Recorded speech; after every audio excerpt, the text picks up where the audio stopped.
नमस्कार शेतकरी मित्रांनो. ही मैत्री विचारांची शेतकरी ग्रुप संचलित सरपंचाची शेतीवाडी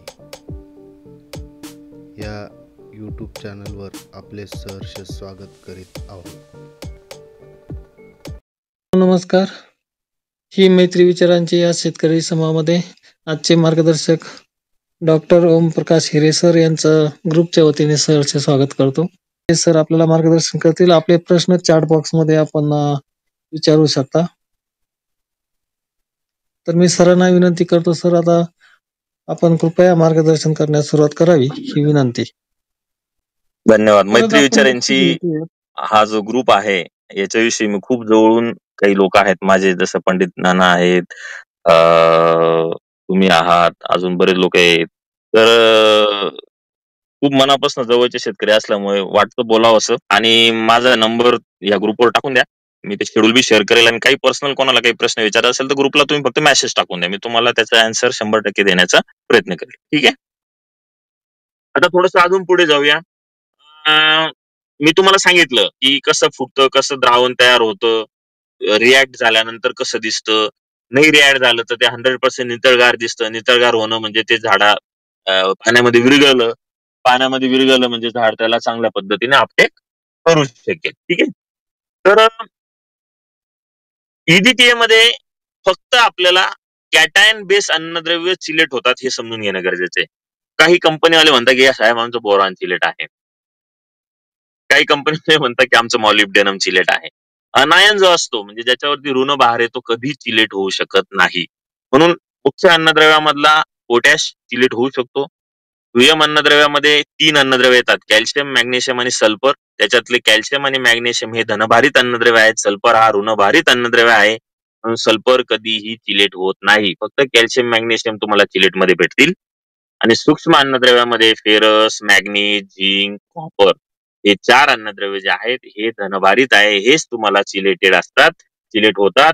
बोरॉन असेल, मॉलिब्डेनम असेल, क्लोरीन असेल, हे अन्नद्रव्य चिलेट होऊ शकत नाही. म्हणून चिलेट मार्केटमध्ये विकले जातात. शेतकरी ह्या नात्याने आपल्याला माहिती पाहिजे की चिलेटेड मायक्रोन्यूट्रिएंट म्हणजे काय, त्याचा वापर का केला पाहिजे आणि त्याची क्वालिटी कशी ओळखली पाहिजे, याच्यावरती मी थोडस तुमच्याशी बोलण्याचा प्रयत्न केला. थोडस अजून पुढे जाऊया. आपल्या झाडाला 16 अन्नद्रव्यांची गरज असते. आता परवाच्या रिसर्च पेपर मध्ये 17 म्हणजे माझ्या अभ्यासानुसार 17 अन्नद्रव्य होते. आता परवा एक रिसर्च पेपर मिळाला, त्याच्यामध्ये 18 अन्नद्रव्य आले. 18 अन्नद्रव्य हे झाडाला गरजेचे असतात. त्याला म्हणतात इसेन्शियल न्यूट्रिएंट, महत्वाची अन्नद्रव्य. इसेन्शियल म्हणजे काय? इसेन्शियल म्हणजे अत्यंत गरजेचे. म्हणजे समजा बोरॉन आहे, इसेन्शियल बोरॉन आहे समजा, तर बोरॉनची जागा दुसरा कॅल्शियम घेऊ शकत नाही. बोरॉनचा जो झाडामधला रोल आहे तो बोरॉनच करणार. झिंकचा जो रोल आहे तो झिंकच करणार. मॅग्नीजचा रोल आहे तो मॅग्नीज करणार. याला म्हणायचं इसेन्शियल न्यूट्रिएंट. त्याची जागा दुसरा कोणीच घेऊ शकत नाही. त्यालाच त्याचा वापर जमिनीमध्ये करणं किंवा फवारणीमध्ये करणं गरजेचं असतं. मग झाडाचे इसेन्शियल न्यूट्रिएंट किती आहेत तर तुम्हाला नाव सांगायला गेलं तर कार्बन, हायड्रोजन, ऑक्सिजन झाले 3. तुम्हाला लिहिता आलं तर लिहून घ्या, CHO. कार्बन, हायड्रोजन, ऑक्सिजन हे आपल्याला नॅचरली मिळत असतात. आता सध्या मित्रांनो हसू पण येतं, मार्केटमध्ये ऑक्सिजन बी विकत मिळायला लागले. आपल्याला काही करोना नाही झालेला झाडाला की ऑक्सिजन बाहेरून घेऊन आणि पुरवण्याची गरज आहे. हा नॅचरल आहे, याचा सोर्स नॅचरल आहे, त्याला नॅचरलच देणं गरजेचं आहे. म्हणून हे बरेच फंडे मार्केटमध्ये आले तर ते पण थोडस विचारपूर्वक त्याच्यावरती काम करणं गरजेचं आहे. कार्बन, हायड्रोजन, ऑक्सिजन 3 अन्नद्रव्य. त्याच्यानंतर मुख्य अन्नद्रव्यामधला नायट्रोजन, फॉस्फरस, पोटॅशियम. त्याला मुख्य का म्हणतात? त्याची गरज झाडाला ही खूप जास्त प्रमाणात असते. दुय्यम अन्नद्रव्य, बरेच लोक दुय्यम अन्नद्रव्य हे सूक्ष्म अन्नद्रव्यामध्ये मिक्स करतात.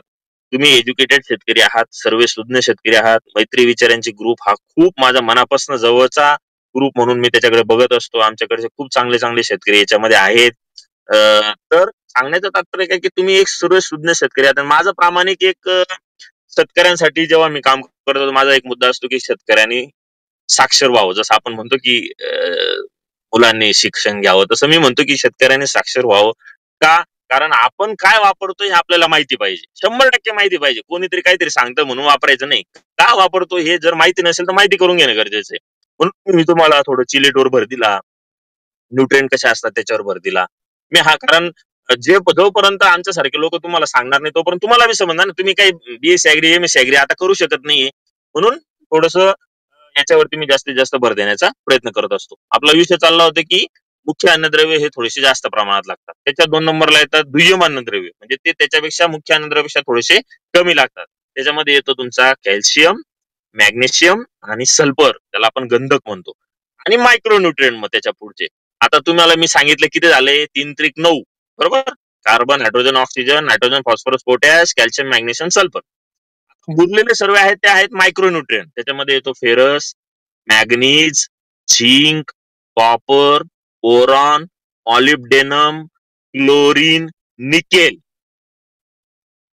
हे झाले तुमचे 17 टोटल. हे 3 आणि 3 6 आणि 1 7. आणि एक आता नवीन ऍड झाला तो म्हणजे कोबाल्ट, CO, जो तुमचा 18वा आहे. असे 18 अन्नद्रव्य हे इसेन्शियल अन्नद्रव्य म्हणून मार्केटमध्ये वापरले जातात, केले जातात.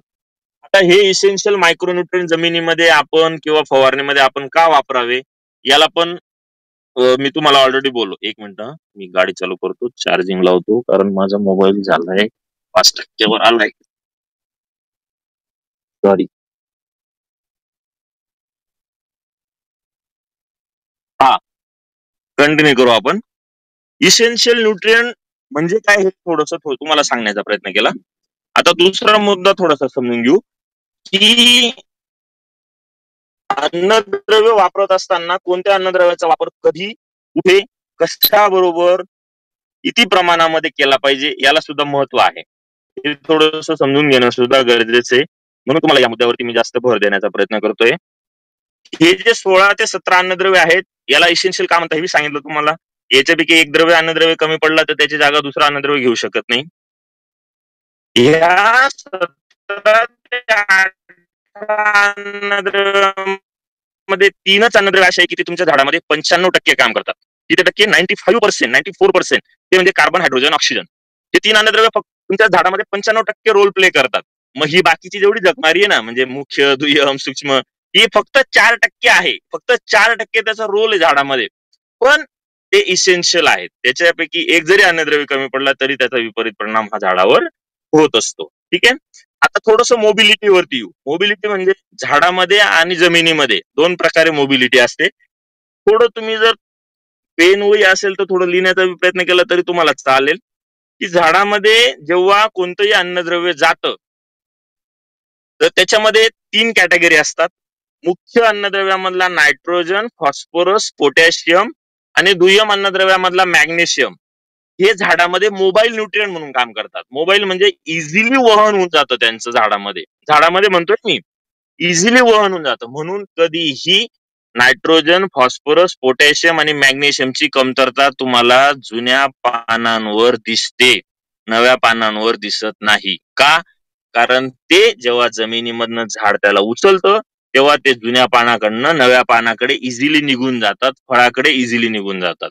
म्हणून जुन्या पानांवर बघा, नायट्रोजन कमतरता खालचे पानं पिवळे पडणं, फॉस्फरस कमतरता खालचे पानं जांभूळ कलरचे होणं, पोटॅश कमतरता खालचे पानांची कडा थोडीशी जळणं, आतमध्ये वळणं, खालच्या पानं आतमध्ये वाट्या होणं, ही तुमची मॅग्नेशियमची कमतरता. बघा तुमच्या टोमॅटोमध्ये मॅग्नेशियमची कमतरता मोठ्या प्रमाणात दिसते, त्याला आपण गेरवा म्हणतो. तर हे जे आहेत हे 4 अन्नद्रव्य कधीही अन्नद्रव्याची कमतरता ही जुन्या पानांवर दाखवतात. त्याच्यानंतर दुय्यम अन्नद्रव्यामध्ये सल्फर,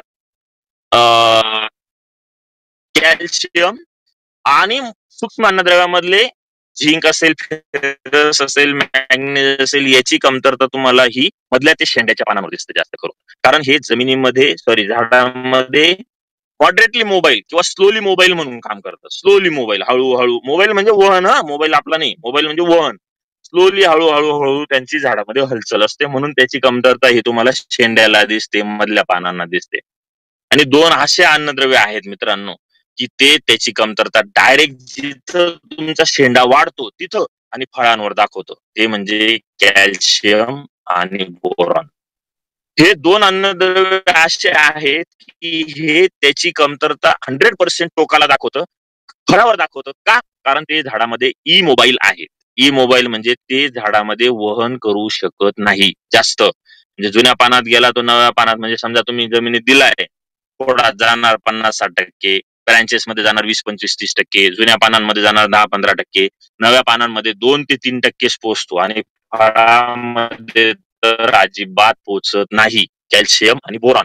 म्हणून आपल्याला या कॅल्शियम बोरॉनचा वापर फवारणीमधनं मेंटेन करणं गरजेचं ठरतं टोमॅटो आणि मिरची सारख्या पिकाला. कारण कॅल्शियम लव्हिंग क्रॉप आहे टोमॅटो आणि मिरची. कॅल्शियम जर कमी पडला तर मिरचीमध्ये मिरची एक आकारासारखी होणं, वाकडी होणं, ही तुमची कॅल्शियम आणि बोरॉनची कमतरता असते. कॅल्शियम जर कमी पडला टोमॅटोमध्ये तर कॅल्शियममुळे फळाच्या खाली तुमचा काळा डाग येणं, 1 रुपयाच्या आकाराचा काळा डाग येतो. दुसरं, वरच्या देठाजवळ असे क्रॅक्स येतात फळाला, ती सुद्धा एक तुमची बोरॉनची कमतरता असते. त्याच्यानंतर आतून फळ पोकळ राहणं, ही सुद्धा तुमची मॅग्नेशियम, कॅल्शियम आणि पोटॅशियम याच्या कमतरतेमुळे हे पोकळ राहण्याचं प्रमाण तुमचं मेजरली असतं. त्याच्यामध्ये मेजर तुमचा रोल प्ले करतो तो म्हणजे कॅल्शियम. म्हणून आपल्याला फळासाठी, कारण फळ, आपण एक मुद्दा लक्षात घ्या, फळ आणि शेंडा, जे पान पिवळं आहे, पिवळं म्हणण्यापेक्षा हिरवं झालेलं नाहीये, कवळं आहे, कवळं शब्द लक्षात येईल तुम्हाला, त्या पानामध्ये अन्न स्वतः तयार करण्याची कपॅसिटी नसते. ते झाले तुमचे सिंक, आणि सोर्स जे असतात ते तुमचे हिरवे पान असतात, खालचे पानं, म्हणजे तिथं अन्न तयार होत असतं. तर अन्न तयार होणं आणि अन्न तयार न होता झाडाला पुरवणं, याच्यामध्ये 2 गोष्टी असतात. एक म्हणजे जुन्या पानामध्ये अन्न तयार झालं आणि ते तयार झालेलं अन्न शेंड्याकडे आणि फळाकडे पोहोचवलं जातं. म्हणून आपल्याला शेंड्याला आणि फळाला जर अन्नद्रव्य पुरवायचं असेल तर कॅल्शियम, बोरॉन, त्यातल्या त्यात थोडासा झिंक याचा वापर फवारणीद्वारे करणं गरजेचं असतं. ठीक आहे, थोडंसं अजून जाऊया पुढे. कोणतं अन्नद्रव्य कोणामध्ये मिक्स करायचं याला पण थोडंसं महत्व आहे. बरेच लोक बेसल डोस वापरत असताना डीएपी बरोबर मायक्रोन्यूट्रन टाकतात. बरेच लोक फवारणीमधनं मायक्रोन्यूट्रनचा वापर फॉस्फरसयुक्त खतामध्ये करतात. म्हणून बेसल डोस कसा असावा किंवा ड्रेंचिंगद्वारे ऍप्लिकेशन करत असताना आपण काय काय काळजी घेतली पाहिजे याच्यावरती आपण थोडंसं बोलण्याचा प्रयत्न करू. त्याच्या अगोदर 1-2-3 मुद्दे आहेत टोमॅटो मिरचीचे, ते आपण चर्चा करू. तर मी याच्यामध्ये तुम्हाला व्हरायटी, हा माझा विषय आहे, मी याच्यावर बोलू शकतो, पण याच्यात वेळ खूप जाईल. व्हरायटी कोणती निवडावी, ट्रेची साईज कशी असावी, मल्चिंग पेपर वापरावा का नाही, लागवडीच्या दिशा कशा असावी, सापळे पीक कसे वापरावे, कामगंध सापळे वापरावे की नाही, पिवळे स्टिक वापरावे की नाही, लागवड करताना रोप सिलेक्शन कसं करावं, वगैरे वगैरे भरपूर पॉईंट आहे. याच्यावर बोलायला गेलो तर अजून एक यंदा तास निघून जाईल. म्हणून मी थोडंसं हे शॉर्टकट आणतो. व्हरायटी सिलेक्शन वरती मी काय आता इथे हा मुद्दा मांडत नाही. पण लागवडीची दिशावरती 1 मिनिटात सांगतो की लागवडीच्या दिशा ही तुमची उत्तर दक्षिण असली पाहिजे. पूर्व पश्चिम लागवड तुम्ही शक्यतो टाळा. उत्तर दक्षिण लागवड असली पाहिजे. सूर्यप्रकाश तुम्हाला 12 वाजेपर्यंत एका साईडला मिळतो, दुसऱ्या साईडला 12 वाजेपासून मिळतो. त्याच्यामुळे तुम्हाला फ्लॉवरिंग सेटिंग चांगली असते. त्याच्यानंतर अंतरावरती मी खूप शेतकऱ्यांना सांगत आलो, अजून बी लोक 1, सव्वा फुटावर मिरची लावतात. माझं म्हणणं, कमीत कमी हलकी जमीन असेल तर 1.5 फूट, भारी जमीन असेल तर तुम्ही 2 फुटापर्यंत मिरची आणि टोमॅटोची लागवड 2 रो मधलं अंतर ठेवून करणं गरजेचं आहे. आणि कमीत कमी 2 रो मधलं अंतर तुमचं हे 5 फूट तरी मिनिमम असणं गरजेचं आहे. दुसरा मुद्दा, मल्चिंग. पावसाळा, आता उन्हाळी सीझन आहे, मल्चिंगचा वापर अवश्य केला पाहिजे. भाजीपाला पिकाला मल्चिंग असणंच पाहिजे, कारण मल्चिंग मुळे तुमचा सूर्यप्रकाश पडून रिफ्लेक्ट होतो. रिफ्लेक्ट झाल्यामुळे खालच्या पानावरची जी कीड आहे, रसरशी कीड, ती कंट्रोल होण्यासाठी मदत होते. जमिनीमध्ये पाणी कमी असताना मल्चिंगचा वापर केला तर पाणी नियोजन व्यवस्थित करता येतं. उन्हाळ्यामध्ये जर टोमॅटो मिरचीला मल्चिंगचा वापर करायचा असेल तर शक्यतो काळं आणि पांढरं असं कॉम्बिनेशन असलेला मल्चिंगचा वापर शक्यतो करावा. सिल्वर आणि जो ब्लॅक येतो त्याचा वापर तुम्ही हिवाळ्या पावसाळ्यामध्ये बिंदास करू शकता. पण खूप जास्त टेम्परेचर असेल, खूप जास्त, आपल्यासारख्या भागामध्ये, म्हणजे आपलं म्हणजे कळवण तालुका बिलोका, तिथं तुम्ही सिल्वर मध्ये बी गेले तरी काही अडचण नाही. पण काही शेतकरी असेल इथं की ते 40-42 टेम्परेचरला सुद्धा भाजीपाला पीक करण्याचा प्रयत्न करतात, त्यांनी शक्यतो व्हाईट पेपरचा वापर मल्चिंग म्हणून करावा. सापळे पिकं जेव्हा तुम्ही टोमॅटो लावतात किंवा मिरची लावतात त्यावेळेस चारी बाजूला गच्च ज्वारी, बाजरी आणि त्याच्याबरोबर मका असं मिक्स करून दाट पेरणी करून द्यायची. जर तुम्ही इन्सेक्ट नेट लावत नसाल तर ही पेरणी तुमच्यासाठी अत्यंत महत्वाची आहे. चारी बाजूला एक साधारणतः 3-3.5 फुटापर्यंत खूप चांगल्या पद्धतीने तुम्हाला ते रस किडीला पण आणि बाकीचं व्हेंटिलेशन साठी पण खूप चांगल्या पद्धतीने एक प्रोटेक्टिव्ह इन्सेक्ट नेट सारखं ते काम करतं. लागवड करतानाच ती करायची. साधारणतः 1-1.25 महिन्यामध्ये मस्तपैकी ती वाढून जाते. बाजरी पण मिक्स करायची हा. नुसती बाजरी करायची नाही, नुसती ज्वारी करायची नाही, नुसतं मका करायचं नाही. तिने मिक्स केले तर ते पानं मिक्स होऊन सर्व पूर्ण प्रॉपर कॅनोपी मॅनेज होऊन जाते आणि तुम्हाला त्याचे रिझल्ट चांगले मिळतात. मिरचीमध्ये तर अवश्य करा. ब्लॅक थ्रिप्सला रस किडीला खूप चांगल्या पद्धतीने कंट्रोल मिळतं. सापळ्या पिकाविषयी बोललो. कामगंध सापळ्यांविषयी खूप मोठा गैरसमज आहे की आम्ही फळमाशींचे सापळे लावले तर फळमाशी आमच्या प्लॉटमध्ये येतील असं वगैरे वगैरे. मित्रांनो लक्षात घ्या, फळमाशी अट्रॅक्ट होणारे जे सापळे असतात त्याच्यामध्ये फक्त नर माशी अट्रॅक्ट होते आणि नर जर आपण कंट्रोल केले तर फर्टिलायझेशन जी प्रोसेस आहे म्हणजे नर आणि मादीचं मिलन होणं ही प्रोसेस आपण टाळू शकतो. ही प्रोसेस जर टाळली तर मादीच्या पोटात अंडेच क्रिएट होणार नाही आणि अंडे जर क्रिएट झाले नाही तर ती फळाला डंकच देणार नाही.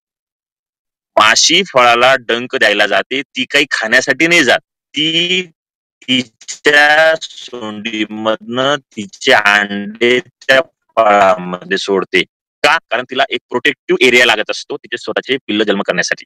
मग ते अंडे त्या पिल्लांना जन्म देण्यासाठी ती अंडे त्या सोंडीद्वारे त्या फळावरती सोडते आणि ती त्या फळामध्ये त्या अळ्या निर्माण होतात, फळ पोकळ होतं, फळमाशीचा अटॅक होतो.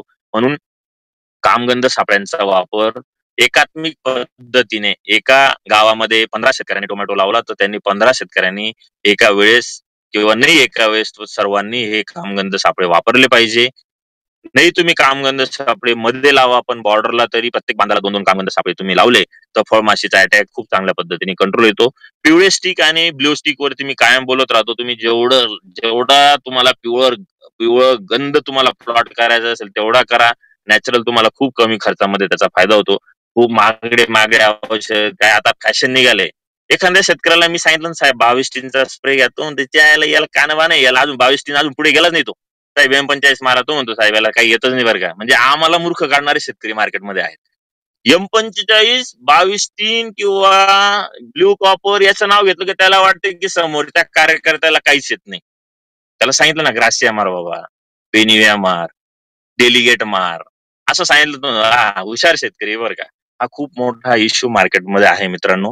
हाय रिस्क मॉलिक्युलचा वापर 2-2, 2.5 हजार रुपयाला एक स्प्रे पडणाऱ्या मॉलिक्युलचा वापर सुरुवातीलाच होतोय आणि त्याच्यामुळे झाडामध्ये रेजिस्टन्स पॉवर निर्माण होऊन जाते. नंतर ब्लॅक थ्रिप्स फ्लॉवरिंग स्टेज मध्ये आला तर आपल्या हातामध्ये काहीही राहत नाही. खूप हाय रिस्क मॉलिक्युल सुरुवातीला वापरू नका. मग ते पेस्टिसाइड असेल किंवा फंगीसाइड असेल थोडस लो रिस्क मधनं काम करण्याचा प्रयत्न करा. ठीक आहे, याच्यावरती थोडस एवढंच बोलेल.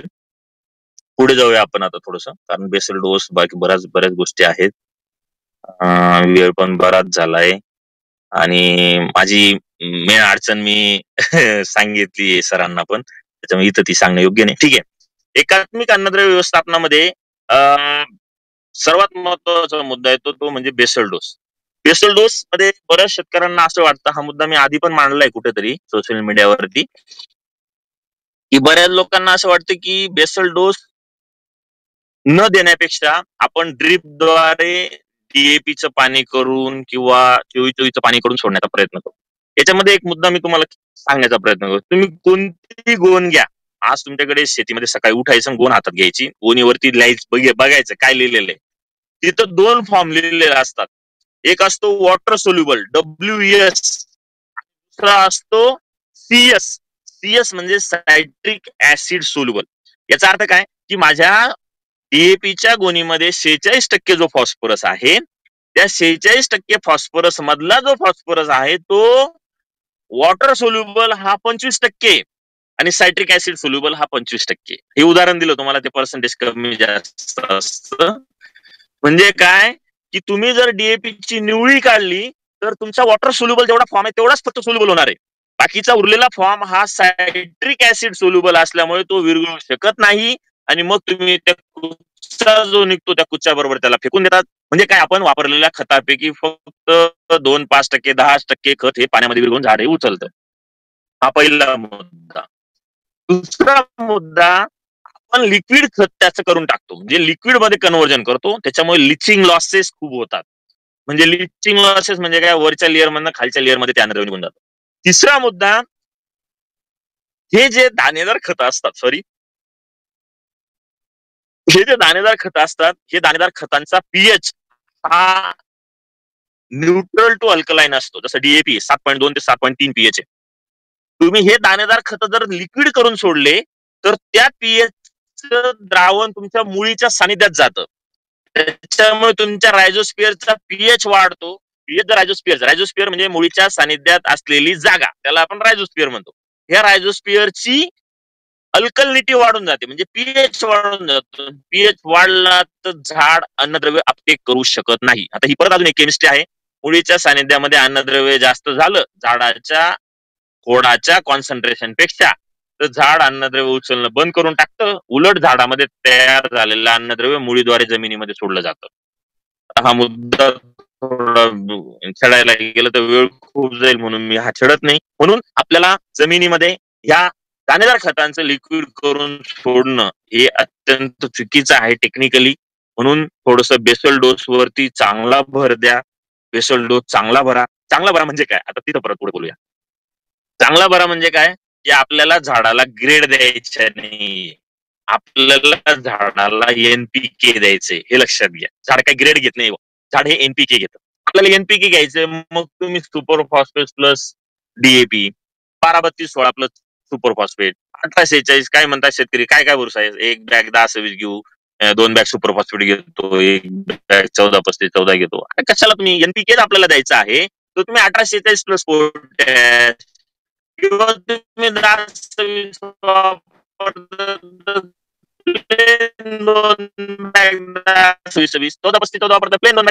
किंवा फॉस्फरस पुरवण्यासाठी 2-3 ग्रेड वापरायची तुम्हाला गरज काय. म्हणून फर्टिलायझर सिलेक्शन मध्ये एकच सोर्स ठेवा, ज्याच्यामधनं मला नत्र स्फुरत पालाश मिळेल.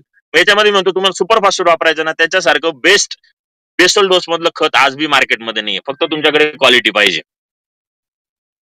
मग क्वालिटी अजून आहे, पण तुम्हाला फॉस्फरस बरोबर कॅल्शियम मिळतो. 18 टाकायची गरज नाही जर तुम्ही सुपर फॉस्फेट बेसल डोस मध्ये वापरलं तर.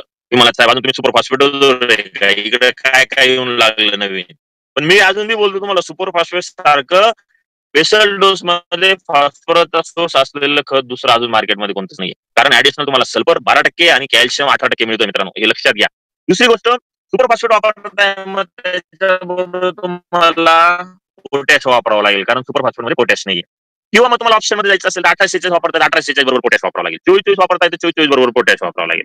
अशी ग्रेड तुम्ही जमिनीमध्ये बेसल डोस मध्ये मॅनेज करा. समजा तुम्हाला कॉम्प्लेक्स ग्रेड वापरायचे, म्हणजे त्याच्यामध्ये तिन्ही घटक आहे, नत्र आहे, स्फुरद आहे, पॉलाश आहे, जसे की 10-26-26 आहे, 12-32-16 आहे, 14-35-14 आहे, 9-24-24 आहे, 8-21-21 काहीतरी आहे. तर ह्या ज्या ग्रेड आहेत, या ग्रेड जर तुम्ही सिंगल जमिनीमध्ये तेवढ्याच वापरल्या, तर तुम्हाला separate super phosphate, separate potash वापरण्याची गरज नाही. आता टोमॅटो आणि मिरची पिकाला बेसल डोस मध्ये किती खतांचा वापर केला पाहिजे? बरेच लोक शेड्यूल मध्ये म्हणतात की एवढं टाक, तेवढं टाक, तेवढं टाक. बरोबर आहे. आता आधी कसं होतं, एक टोमॅटो आणि मिरचीचा जर डोस ठरवला तर हेक्टरी साधारणतः 50 किलो नायट्रोजन आणि 50 किलो फॉस्फरस, 50 किलो फॉस्फरस आणि 50 किलो पोटॅशची रिकमेंडेशन होतं आधी सुरुवातीला. पण त्यावेळेस उत्पन्नाचा विचार केला तर आपण खूप जास्तीत जास्त उत्पन्न घ्यायचं ठरलं तर एक हेक्टरी जर विचार केला तर एक 1500-1600 कॅरेट हेक्टरी काढायचो त्यावेळेस, गेले 15 ते 20 वर्षापूर्वी. 15 ते 20 वर्षापूर्वी आपण 1500-1600 कॅरेट पर हेक्टर मध्ये काढायचो, अडीच एकर मध्ये. आता तो रेशो आपण एकरवर येऊन घेऊन आलेलो आहे. म्हणजे आपण आज ऍव्हरेज 1500 ते 1600 कॅरेट ऍव्हरेज एकर मध्ये काढायला लागलोय. म्हणजे जे हेक्टरी काढायचो ते आज एकर मध्ये आलोय. म्हणजे एवढी आपल्या त्या व्हरायटींची प्रॉडक्टिव्हिटी वाढली. मग मला सांगा, जर आपण ऍव्हरेज जर 2000 कॅरेटच्या आसपास उत्पन्न उन्हाळ्यामध्ये घेण्याचा प्रयत्न करतोय प्रति एकर म्हणून, तर आपल्याला जो हेक्टरी डोस होता 50 किलो नायट्रोजन 50 किलो फॉस्फरस आणि 50 किलो पोटॅश, हा हेक्टरी डोस आज आपल्याला एकरवर आणावा लागेल. आपण जे टाकतोय झाडांनी जेवढं उचललंय तेवढं आपल्याला जमिनीमध्ये भरून काढणं सुद्धा गरजेचं आहे. म्हणून एक तुम्ही ऍव्हरेज एकराचा हिशोब जर केला तर 50 किलो फॉस्फरस आणि 50 किलो पोटॅश तुमचा पूर्ण न्यूट्रिएंट मॅनेजमेंट मध्ये मॅनेज होणं गरजेचं आहे एकरी. मग 50 किलो फॉस्फरस पैकी माझं एक म्हणणं असतं की 50% डोस हा बेसल डोस मध्ये गेला पाहिजे. 50%. 50 किलो फॉस्फरस आणि 50 किलो पोटॅश मला जमिनीत द्यायचं आहे टोटल. त्याच्यापैकी 25% बेसल डोस मध्ये भरायचं आहे. म्हणजे 50 किलो पैकी 25 किलो मला फॉस्फरस जमिनीमध्ये द्यायचं आहे, 25 किलो मला पोटॅश जमिनीमध्ये द्यायचं आहे बेसल डोस म्हणून. तर 25 किलो फॉस्फरस आणि पोटॅश पुरवण्यासाठी मला कोणतं किती खत टाकावं लागेल याचं कॅल्क्युलेशन तुमच्याकडे असणं गरजेचं आहे. 25 किलो फॉस्फरस 25 किलो पोटॅश मला जमिनीत द्यायचं हे तर माहिती आहे, पण मी 10-26-26 किती टाकू हे जर तुम्हाला काढायचं असेल तर त्याला एक सिंपल फॉर्म्युला आहे. तो म्हणजे तुम्ही कोणतं खत वापरतात त्या खताला 100ने डिवाइड करायचं. 100 भागीला ते खत. म्हणजे फॉर एक्झाम्पल 100 भागीला 1846 मधला 46. जर तुम्ही 46 ला 100ने भागलं जे उत्तर येतं फॉर एक्झाम्पल 2 पॉईंट काहीतरी उत्तर येईल 46 100 भागीला 46 2 पॉईंट काहीतरी उत्तर येईल बरोबर. तर त्या 2ने तुम्हाला किती खत टाकायचंय 25 किलो फॉस्फरस टाकायचंय तर 2ने काय करायचं 25 किलोला मल्टिप्लाय करायचं. तुम्हाला याच्यावरती जर अजून डिटेल मध्ये समजून घ्यायचं असेल तर माझ्या युट्यूब चॅनलला डॉक्टर ओमप्रकाश हिरे या युट्यूब चॅनलला खताचा वापर कसा करावा मिक्सिंग कसं करावं याचा स्पेशल व्हिडिओ बनवलेला आहे. तुम्ही तो निवांत बघू शकता. पण सिंपल आहे. जी ग्रेड वापरायची त्या ग्रेडने 100ला डिवाइड करायचं. ते उत्तर येईल. त्या उत्तराला आपल्याला कोणतं प्रमाणामध्ये खत टाकायचंय. फॉर एक्झाम्पल मी 25 किलो बोलतोय तुम्हाला बेसल डोस मध्ये मला 25 किलो फॉस्फरस वापरायचं आहे. तर मी काय करणार मला 25 किलो फॉस्फरस वापरायचं आहे आणि डीएपीचा सोर्स वापरायचा आहे बरोबर आहे. मग डीएपी मध्ये 46% फॉस्फरस आहे. मग मी काय केलं 100ला 46ने भागलं. भागितल्यानंतर उत्तर आलं 2 पॉईंट काहीतरी समथिंग. त्या 2 पॉईंट समथिंगने मी काय केलं 25 किलो वापरायचं म्हणजे 25ला त्याने मल्टिप्लाय केलं. म्हणजे काय केलं 25 गुणीला 2 केलं बरोबर 2 पॉईंट समथिंग. तर माझं उत्तर आलं 50 52 53च्या आसपास आलं.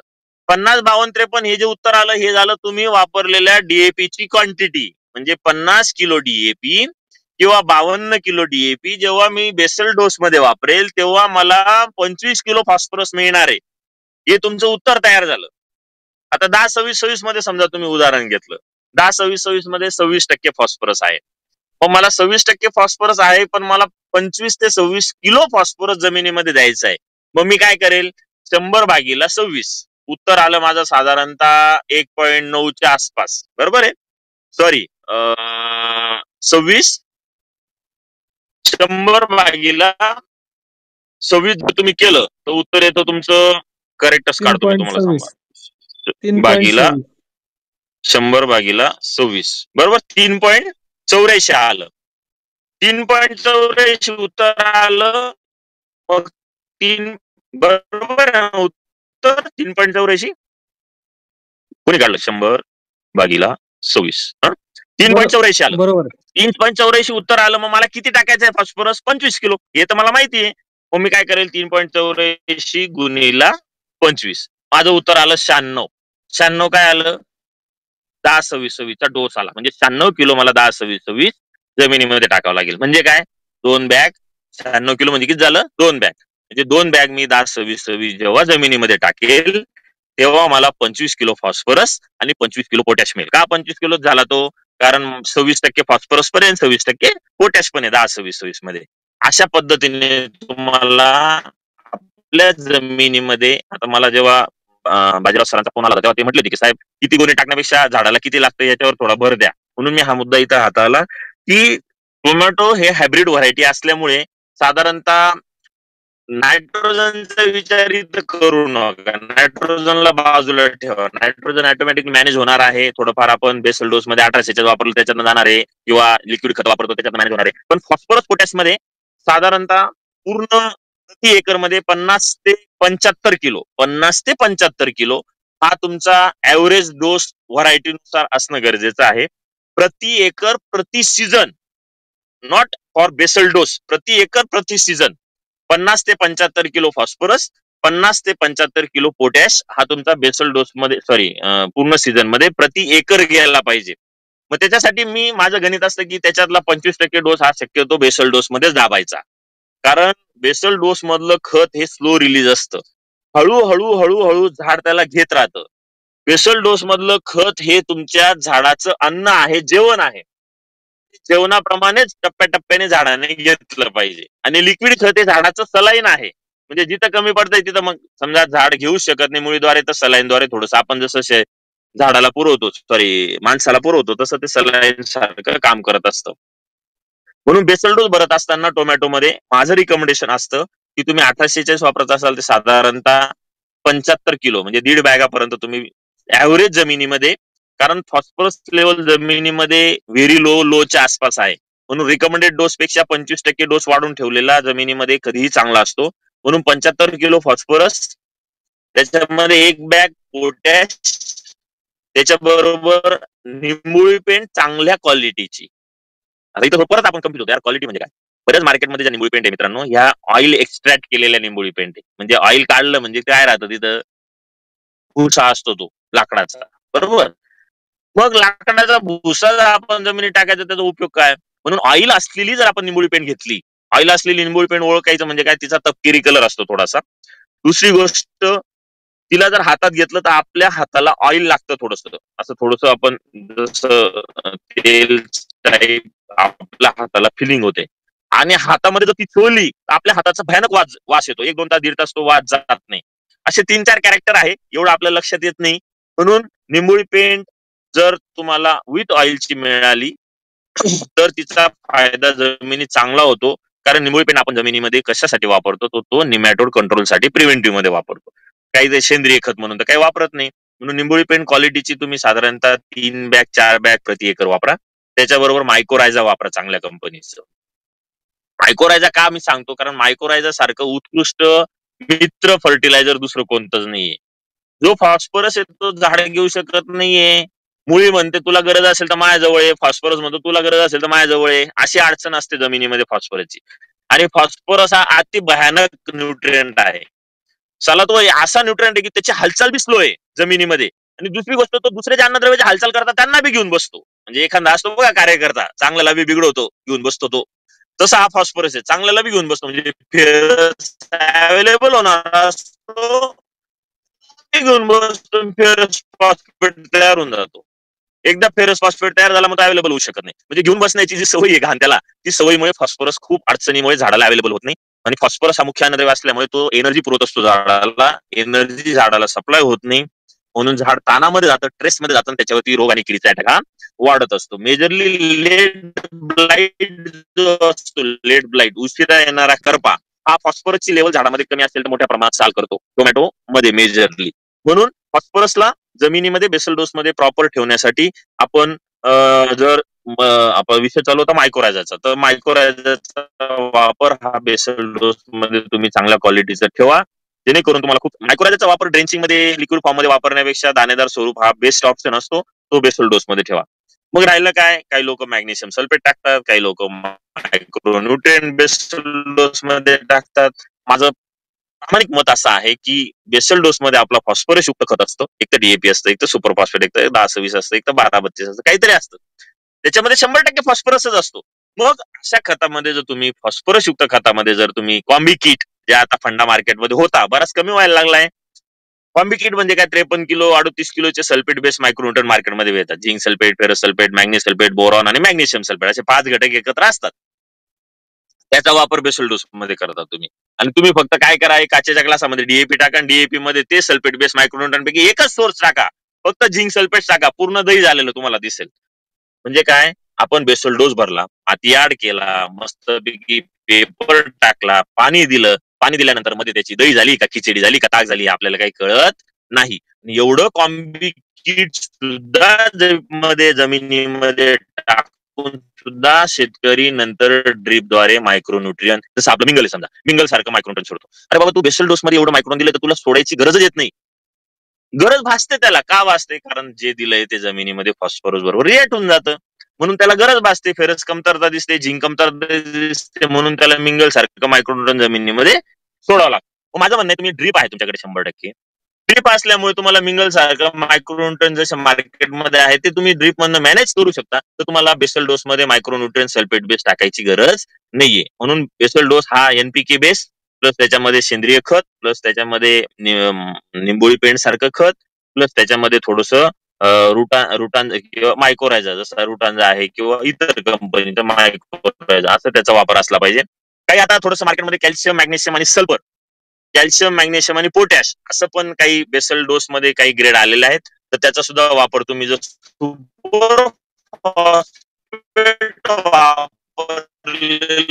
नसेल तर करू शकतात. सुपर फॉस्फेट जर बेसल डोस मध्ये जर वापरलेला असेल तर तुम्हाला ते कॅल्शियम मॅग्नेशियम युक्त जे खत मार्केटमध्ये येतात, मी आता नाव नाही घेऊ शकत, तर अशा खतांचा वापर सुद्धा तुम्ही टाळला तरी चालेल. जर सुपर फॉस्फेट वापरलेला नसेल तर त्याचा वापर तुम्ही केला तर ते अतिउत्तम. कारण कॅल्शियमचा सोर्स तुमच्याकडे काहीच नाहीये. सुपर फॉस्फेट मध्ये सर्वात जास्त कॅल्शियम असलेलं खत आहे. आज 18% कॅल्शियम तुम्हाला इतर कोणत्याच खतामधून मिळणार नाही, तो त्याच्यातनं मिळतोय. ठीक आहे, त्याच्यामुळे त्याचा वापर तुम्ही थोडासा ठेवा. बेसल डोस वरती महत्वाचं डिस्कशन होतं.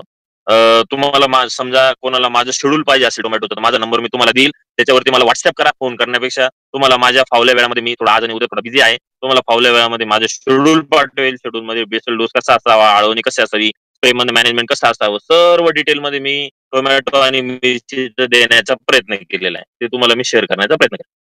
आता ड्रेंचिंग मध्ये थोडंसं बोलतो मित्रांनो. ड्रेंचिंग मध्ये बरेच लोक पहिल्या 5 दिवसामध्येच केमिकल ड्रेंचिंगचं ऍप्लिकेशन करतात. लागवड झाली का 3ऱ्या-4थ्या दिवशी किंवा 5व्या दिवशी एक तर काहीतरी ह्युमिक ऍसिड असतं, त्याच्याबरोबर एखादं कीटकनाशक असतं, केमिकल कीटकनाशक, केमिकल बुरशीनाशक असतं. माझं एक प्रामाणिक मत आहे, तुम्ही झाड नर्सरी मधून आणलंय, लावलंय म्हणजे ते अत्यंत कवळं आहे, मुळी त्याची नवीन सेट झालेली आहे. त्या मुळीच्या सेट झालेल्या अवस्थेमध्ये जर तुम्ही बुडाजवळ जर एखादी केमिकल ड्रेंचिंग करून दिली तर त्या झाडाच्या मुळीवरती त्या केमिकल ड्रेंचिंगचा शॉक बसतो आणि तो आपल्याला लक्षात येत नाही. तो शॉक आपल्याला लक्षात न आल्यामुळे मग तिथं थोडंसं झाड पिवळं पडतं, कुठेतरी एका लाईनीला 3-4 झाडं मेलेले दिसतात. आपल्याला वाटतं जायला झालं, पहिली ड्रेंचिंग तर केमिकलची केली तरी पण झाड मारतंय. मग आपण परत 2 दिवसांनी दुकानदाराकडे जातो, परत तो दुसरी ड्रेंचिंग लिहून देतो, ती ड्रेंचिंग करतो, रोपं नवीन तिथं लावतो. नवीन रोपं लावले, मला सांगा तुम्ही ते रोपं सांडलेले रोपं चांगले झाले? असा खूप किरकोळ शेतकरी असेल की सांडलेले रोपं त्याचे चांगले झाले, असं सांडलेले रोपं सक्सेस होत नाही, ते बी मरतात. का? ते रोपं ते तुमच्या जमिनीमधल्या बुरशीमुळे नाही मरत आहे, तुम्ही टाकलेल्या ड्रेंचिंगमुळे त्याचा इफेक्ट त्याच्यावरती होतोय आणि ते तिथं मरतायत. हे पण थोडंसं समजून घेणं गरजेचं आहे. म्हणून पहिल्या 5 दिवसामध्ये तुमच्या जमिनीमध्ये कोणतंही chemical base fungicide, chemical base insecticide आणि केमिकल बेस फर्टिलायझर जमिनीमध्ये जायला नको, हे माझं प्रामाणिक मत आहे. मग तुमच्याकडे ऑप्शन आहे. ऑप्शन म्हणजे तुम्ही बायो फर्टिलायझरला इथं जाऊ शकतात. एनपीके बेस बॅक्टेरिया मार्केटमध्ये आहे, त्याची ड्रेंचिंग, त्याच्याबरोबर अॅमिनो ऍसिड बेस काही टॉनिक आहे त्याची ड्रेंचिंग, प्लस त्याच्याबरोबर ट्रायकोडर्मा तुम्ही पहिल्या ड्रेंचिंग मध्ये ठेवा मित्रांनो. प्रिव्हेंटिव्ह मध्ये मुळीच्या सानिध्यामध्ये खूप जबरदस्त बुरशी डेव्हलप होऊन जाते. कोणती बुरशी? मित्र बुरशी. त्याच्यामुळे घातक बुरशी अटॅक करत नाही. मायक्रोरायझाचा अजून एक फायदा आहे, मायक्रोरायझा आणि ट्रायकोडर्मा जर तुमच्या मुळीच्या सानिध्यात असेल तर घातक बुरशी तुमच्या मुळीजवळ येत नाही. जसं आपल्या घरी आपण कुत्रं पाळतो, आपलं घरचं जर कुत्रं पाळलेलं असेल तर दुसरं बाहेरचं कुत्रं तिथे येणार आहे का? नाही येणार. तसं या झाडाच्या मुळीच्या सानिध्यामध्ये आपली मित्र बुरशी असेल तर इतर बुरशी तिथे अटॅक करू शकत नाही, घाबरते तिथं. ट्रायकोडर्मा असेल तर त्याच्यामुळे तो ट्रायकोडर्मा तिला खाऊन टाकतो, मारून टाकतो, येऊच देत नाही मुळीजवळ. म्हणून लागवड झाल्यानंतर 2ऱ्या दिवशी, 3ऱ्या दिवशी, 4थ्या दिवशी तुम्हाला जेव्हा वाटेल 5 दिवसाच्या आतमध्ये तुम्ही एनपीके बेस बॅक्टेरिया प्लस त्याच्याबरोबर अॅमिनो ऍसिड, एखादं ऑर्गॅनिक बेस आणि त्याच्याबरोबर ट्रायकोडर्मा अशी ड्रेंचिंग तुम्ही ठेवा. त्याचा तुम्हाला खूप चांगल्या पद्धतीने फायदा होतो. आम्ही एक कन्सर्ट प्रोबियॉन आणि ट्रायकोडर्माचं कॉम्बिनेशन पहिल्या ड्रेंचिंग मध्ये रिकमेंड करतो. अफलातून रिझल्ट दिसतात, कॉम्बिनेशन मध्ये डिफरन्स दिसतो, कारण आम्ही मुळीच्या सानिध्यामध्ये केमिकल ड्रेंचिंग शक्यतो टाळतो. ती ड्रेंचिंग आम्ही 8 दिवसाच्या पुढे रिकमेंड करतो. मग पहिली ड्रेंचिंग ही झाली. ड्रेंचिंग करत असताना आपण मुळीजवळ औषध देतो, म्हणून औषध कोणतं गेलं पाहिजे याची खूप काळजी घेणं सुद्धा गरजेचं असतं. दुसऱ्यामध्ये तुम्ही मग 8 ते 10 दिवसाचा प्लॉट झाला का मग थोडंसं 19-19 थोडं म्हणजे 1.5 ते 2 किलो 19-19 त्याच्यामध्ये एक आंतरप्रवाही बुरशीनाशक, शब्द लक्षात घ्या, आंतरप्रवाही बुरशीनाशक, कॉन्टॅक्ट बुरशीनाशक किंवा स्पर्शजन्य बुरशीनाशक ड्रेंचिंग मध्ये घ्यायचं नाही. का? कारण आधी तुम्ही ट्रायकोडर्मा दिला आहे, आणि जर स्पर्शजन्य बुरशीनाशक दुसऱ्या ड्रेंचिंग मध्ये दिलं तर त्या ट्रायकोडर्माला मारून टाकेल नव्हते, कारण बुरशीनाशक आहे किती गेलं ते. म्हणून आंतरप्रवाही दिलं तर आंतरप्रवाहाचा रोल असतो झाडामध्ये गेल्यानंतर बुरशीला मारणं, म्हणून त्याचा इफेक्ट एवढा होत नाही. म्हणून आंतरप्रवाही बुरशीनाशक साधं घ्या. साधं म्हटलं की तुम्हाला थोडंसं वाटतं याला काही येतच नाही, पण 22 आज बी सुंदर ड्रेंचिंग मध्ये काम करते. 22 घ्या. साधं रोको सारखं प्रॉडक्ट आहे किंवा मिथाईल म्हणतो आपण त्याला, ते घेऊ शकतात. किंवा हेक्झाकोनाझोल आहे तो मॉलिक्यूल घेऊ शकतात. जर तुम्हाला खूपच वाटलं तर क्लोरोअँट्रेनिलिप्रॉल घटक असलेला प्रॉडक्ट मार्केटमध्ये आहे, जसं की वॉल्यूम्पेक्स वगैरे आहे. त्याची ड्रेंचिंग झालं झेलोरा सारखा प्रॉडक्ट आहे, त्याची ड्रेंचिंग तुम्ही आंतरप्रवाही बुरशीनाशक म्हणून घेऊ शकता. परत कीटकनाशकामध्ये तुम्ही एक चांगलं कीटकनाशक जे आंतरप्रवाही आहे त्याच्यामध्ये थायमिथॉक्झेम म्हणजे सारखा घटक असलेला प्रॉडक्ट आहे, त्याची ड्रेंचिंग मध्ये तुम्ही ऍप्लिकेशन घेऊ शकता. पण हे केव्हा? 8 ते 10 दिवसाला. त्याचं प्रमाण किती असावं? प्रमाण तुम्हाला सांगायचं झालं तर 2 किलो 19 कार्बनडिझम साधारणतः जे फवारणीचं प्रमाण एकरी 250 ग्राम प्रति 200 लिटर पाणी, तेच प्रमाण तुमच्या ड्रेंचिंग मध्ये जायला पाहिजे. काही लोक 500 ग्राम प्रति एकर सोडून देतात, त्याचा खूप मोठा इम्पॅक्ट होतो. म्हणून 250 ग्राम जे फवारणीचं प्रमाण आहे तेच ड्रेंचिंगला पहिल्या 4 दिवसामध्ये गेलं पाहिजे. पहिल्या 4 आळवणीमध्ये गेलं पाहिजे 1 महिन्याच्या आसपास. जर समजा 1 महिन्याच्या पुढे प्लॉट असेल तर तुम्ही फवारणीच्या प्रमाणाच्या डबल औषध जमिनीमध्ये देऊ शकतात 1 महिन्याच्या पुढच्या प्लॉटला. पण 20 दिवसापर्यंत जेवढं फवारणीचं प्रमाण आहे तेवढंच तुमच्या जमिनीमध्ये गेलं पाहिजे. तेवढा त्याचा साईड इफेक्ट झाडावरती होत नाही. जमिनीमध्ये मग तुम्हाला कीटकनाशक वापरायचं असेल तर तुम्ही FS फॉर्म्युलेशन मध्ये काही मार्केटमध्ये थायमिथॉक्झेम आलेले त्याचा वापर करा, किंवा वॉल्यूम्प्लेक्सी सारखा प्रॉडक्ट आहे, उत्कृष्ट प्रॉडक्ट आहे, त्याचा वापर तुम्ही ड्रेंचिंग मध्ये करू शकतात. म्हणजे याच्या केमिकल ड्रेंचिंग मी तुम्हाला सांगितलं ह्या झाडाला आतमधनं प्रोटेक्ट करतात. 20-22 दिवसापर्यंत रस असे कीड असेल किंवा जमिनीमधली हुमणी असेल किंवा काळी आळई असेल ती तुम्हाला कंट्रोल मध्ये राहते आणि बुरशीचा पण अटॅक तुमच्या प्लॉट मध्ये होत नाही. असं पहिलं बायोलॉजिकल ड्रेंचिंग आणि दुसरी 8 ते 10 दिवसाला केमिकल ड्रेंचिंग प्रॉपर ठेवली शेड्यूल मध्ये तर तुम्हाला त्याचा खूप चांगल्या पद्धतीने फायदा होतो. झाडाला मुळीच्या सानिध्यामध्ये कमीत कमी 40 ते 50 ml पाणी पडलं पाहिजे, अशा हिशोबाने तुमची ड्रेंचिंग झाली पाहिजे. 40 ते 50 ml पाणी एका झाडाला, एका एकर मध्ये साधारणतः 6000 रोपं बसले असा अंदाज आपण धरू 2/5 वरती. 6000 रोपं म्हणजे 6×5 = 30, साधारणतः 300 लिटर पाणी तुमचं आळवणीद्वारे ड्रेंचिंगद्वारे बुडाजवळ जायला पाहिजे. 200 लिटर पाणी बनवलं आणि 6000 रोपं काढले तर औषधाचं कॉन्सन्ट्रेशन वाढतं, त्याचा सुद्धा शॉक बसतो. पहिल्या 2 ड्रेंचिंगला तरी ही काळजी घेतली पाहिजे. तुम्ही मला आता ड्रेंचिंग वर का बोलतोय? कारण पहिले 20 दिवस आपण टोमॅटो आणि मिरचीला ड्रेंचिंगद्वारेच मॅनेजमेंट करायचे, ड्रिपद्वारे कोणतंही खत द्यायचं नाहीये. पाणी सुद्धा मी म्हणतो पहिल्या 2 ते 3 ऍप्लिकेशन तुम्ही ड्रेंचिंग मधनं जेवढं पाणी जाईल तेवढंच तुमचं मॅनेज झालं पाहिजे. तुम्ही पहिलं पाणी मोठं पाणी जे दिलंय ते ठीकच आहे, पण ड्रेंचिंग वगैरे जे दिलंय त्याच्यावरच तुमचं जमिनीच्या प्रकारानुसार असेल. हलकी जमिनीमध्ये आपल्याला पाणी द्यावं लागेल थोडंफार, पण depend on your soil type. Okay, तर ड्रेंचिंग का सांगतोय मी? कारण पहिले 20 दिवसामध्ये झाडाची मुळी प्रॉपर डेव्हलप झालेली नसते. मुळी डेव्हलप झालेली नसल्यामुळे तुमचं झाड दिलेलं जी ड्रेंचिंग आहे ती अपटेक करू शकत नाही. ते पूर्ण बेडमध्ये पसरून जातं. बेडमध्ये पसरल्यामुळे झाड अपटेक करू शकत नाही. त्याच्यामुळे ड्रेंचिंगद्वारे पहिले 20 दिवस ऍप्लिकेशन तुमचं न्यूट्रिएंट फर्टिलायझर आणि त्याच्याबरोबर पेस्टिसाइडचं करा, आणि 22 दिवसापासून 25 दिवसाच्या पुढे तुम्ही ड्रिपद्वारे सुद्धा मॅनेजमेंट करू शकता. ठीक आहे. आता दुसरी ड्रेंचिंग 15 दिवसाला दिली, तिसरी ड्रेंचिंग, चौथी ड्रेंचिंग साधारणतः 20 दिवसाला कॅल्शियम नायट्रेट, बोरॉन आणि त्याच्याबरोबर ऑर्गॅनिक ऍसिड ऍग्रिप्लेक्स त्याची दिलेली आहे. कॅल्शियम नायट्रेटचा वापर फुटव्यांसाठी एक साधारणतः 20 दिवसाच्या आसपास एक ऍप्लिकेशन करा. 3 किलोचं ऍप्लिकेशन केलं तर फुटवे खूप चांगल्या पद्धतीने टोमॅटो मिरची प्लॉटला निघतात. त्याच्याबरोबर जेव्हाही तुम्ही जमिनीत देणार, आता मी ते शॉर्ट मध्ये तुम्हाला काही पॉईंट सांगतो, जेव्हाही तुम्ही जमिनीत कॅल्शियम देणार तेव्हा त्याच्याबरोबर बोरॉन असला पाहिजे. जेव्हा तुम्ही फवारणीमधनं कॅल्शियम देणार तेव्हा तुमचा बोरॉन असला पाहिजे, कारण बोरॉन हा कॅल्शियमचा ड्रायव्हर आहे. कॅल्शियमला गाडी चालवता येत नाही, म्हणून कॅल्शियम बरोबर बोरॉन गेलाच पाहिजे जमिनीमध्ये. मग बोरॉन वापरायचा किती? जास्तीत जास्त 250 ग्राम प्रति एकर दर महिन्याला एक ऍप्लिकेशन ठेवायचं अंदाजे.